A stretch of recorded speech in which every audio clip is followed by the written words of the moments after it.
What if I told you that your money is losing value every single day? And no, this is not an accident. Food, rent, energy, everything feels more expensive. But this isn't random. It's the result of something called inflation. And once you truly understand it, you will start to see the economy and your own finances in a completely different way. So, what exactly is inflation?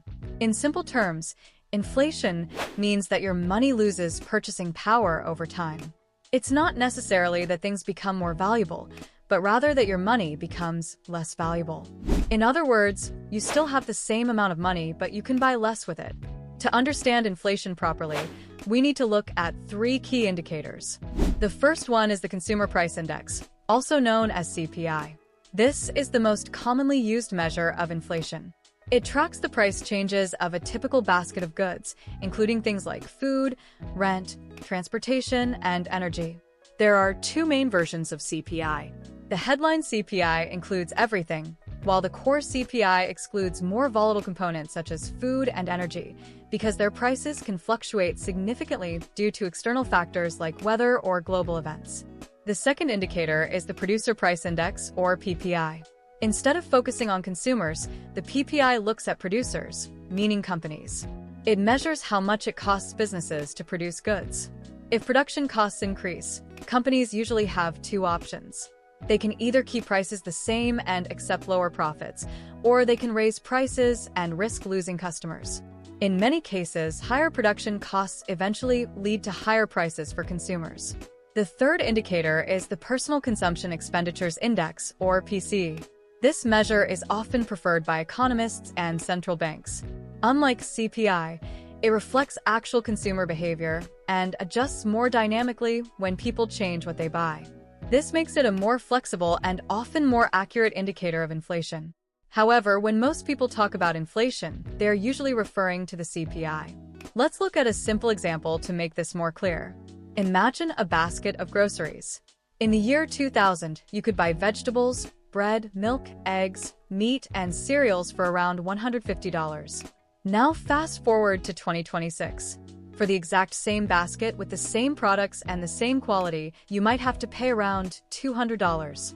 Nothing about the products has fundamentally changed, but the price has increased. That is inflation. Your money buys less than it used to. So, why does inflation happen? The main reason is an imbalance between supply and demand. One type is called demand pull inflation. This happens when demand increases faster than supply. For example, if people earn higher salaries, they tend to spend more. Or if central banks increase the money supply, more money is available in the economy. When more money is chasing the same amount of goods, prices go up. The other type is cost-push inflation. This happens when production becomes more expensive.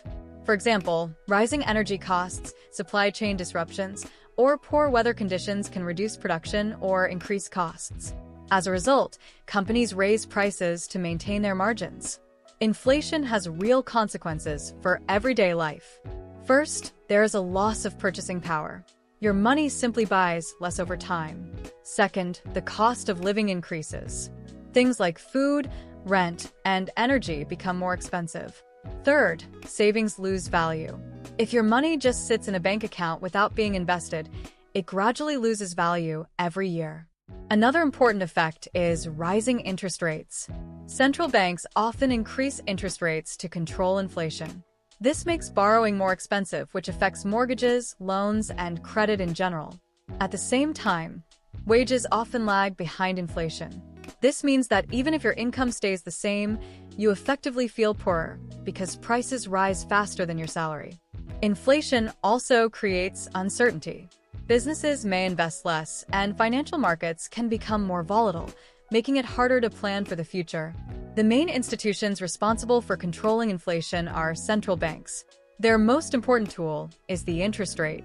If inflation is too high, central banks raise interest rates. This makes borrowing more expensive, reduces spending, and slows down the economy.